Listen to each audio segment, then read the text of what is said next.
Welcome back, Dr. LaValle. It's great to be back.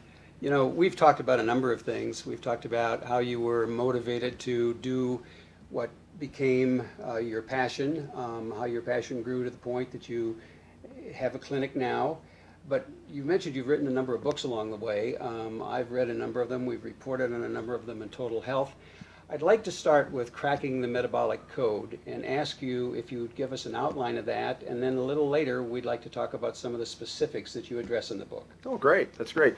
Well, you know, cracking the metabolic code was really a synthesis of being in practice for 20 years. You know, one of the things that I do when I have patients come into our facility is we try to teach them that, you know, your health that you have today isn't there by some surprise. That really your metabolism has driven you to the health you have today and where you're going to be tomorrow.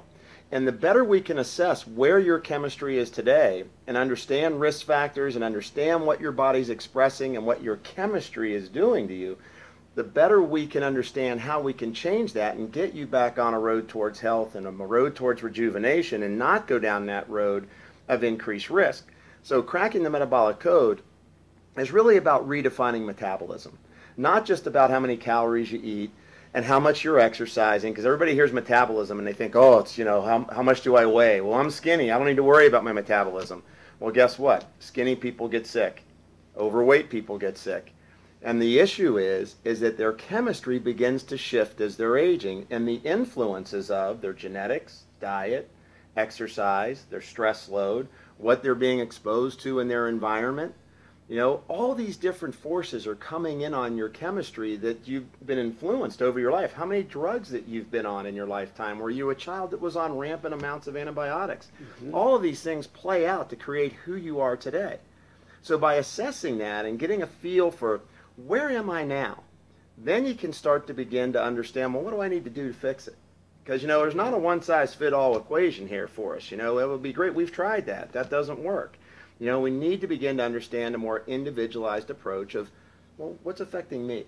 And so that's why I wrote, you know, Cracking the Metabolic Code and tried to explain how all these different systems of the body come together to end up stimulating things like chronic inflammation, chronic oxidative stress, plaque formation, memory loss, sleep disturbances. Why am I craving foods out of control? I can't seem to get an understanding of how I got all this going on in me, but yet I don't know where to start. We'd like to come back and talk about some of those conditions individually. I just have one comment I'd like to ask you to react to. You said skinny. Today, skinny is supposedly measured by your body mass index.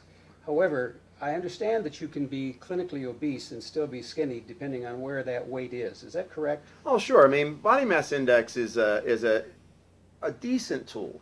You know, what we do, we use infrared body fat analysis. So we have a bicipital infrared machine that we beam in, and we get an accurate reading on BMI. Where, of course, it gets skewed. I mean, for example, I'm a weightlifter, so I mean, I've trained a lot over the years, and you know, clinically, I'm obese. My body mass index is high, but I have very low body fat.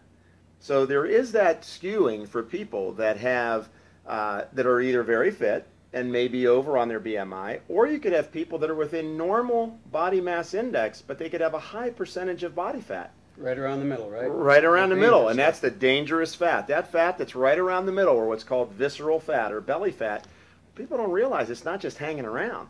It's actually secreting hormones and chemicals and all types of signaling compounds that are leading you towards Alzheimer's, heart disease, cancer, diabetes, neurologic disorders. All these things are coming out now, that there's a correlation to that waist circumference, how much belly fat, and then what's going to happen with your future health. So you'd suggest next time someone gets on the scale, then they go over to the mirror and try to figure out where all that weight is, right? That's exactly right. Thanks Wow. very much. We'll talk to Sure. you later. Bye.